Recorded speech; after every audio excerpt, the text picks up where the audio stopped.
Yes yes yes yes yes yes. इसके बाद यहाँ से लिखेंगे 2 3 4 5 6।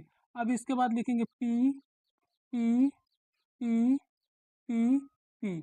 इसके बाद आगे लिखेंगे दोस्त 3 4 5। इसके बाद लिखेंगे एफ एफ एफ। इसके बाद लिखेंगे यहाँ पर 5 और यहाँ पर लिख देंगे डी। यानी आप बाहु के नियमानुसार एस ई डी एफ जो होते हैं आवर्त पे तत्वों को भरा जाता है। तो ये समझिए दोस्त इसको भरेंगे कैसे। जब आएगा तो देखिए इधर से अगर किसी भी तत्व को डालेंगे तो ये काटेगा, लेकिन जब इधर से जाएगा तो डाट डाट जाता है। फिर इसके बाद इधर से आएगा तो तत्व को भरेगा, फिर इधर से जाएगा काटेगा, फिर इससे ये खाली जाता है।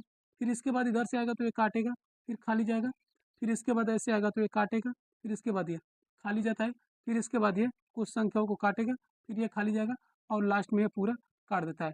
यानी कि आवर्त अगर हम देखेंगे तो भरने का नियम आप बाहु के नियमानुसार हो जाता है 1:2। यानी एस ब्लॉक में दो इलेक्ट्रॉन भरे जाते हैं, पी में भरे जाएंगे 6 और डी में भरे जाते हैं 10 और एफ में भरे जाते हैं 14। अगर इसको याद करना चाहे तो हम ऐसे याद कर सकते हैं कि 2 में 4 जोड़ेंगे तो 6, 6 में 4 जोड़ेंगे तो 10, 10 में 4 जोड़ेंगे तो आ जाएगा 10 में 4 जोड़ेंगे तो 14। यानी प्रत्येक में क्या कर रहा है, 4 को जोड़ते चला जा रहा है। तो ये अब बाहु का क्या होता है, नियम होता है। इस बात को समझिए 1:2। फिर इसके बाद क्या आ जाएगा 2:2। देखिए 1 को काटा, फिर 2 को काटा, फिर इसके बाद क्या काट रहा है 2p, फिर इसके बाद 3s, फिर इसके बाद क्या आ रहा है 3p, फिर इसके बाद आएगा 3p के बाद आएगा 4s। जैसा कि 4s है फिर इसके बाद आ जाएगा 3d, 3d के बाद क्या आ जाएगा 4p, 4p के बाद क्या आ जाएगा 5s, 5s के बाद क्या आ जाएगा, फिर इधर से जाएगा तो आ जाएगा 4f, 4f के बाद 4p, 5p,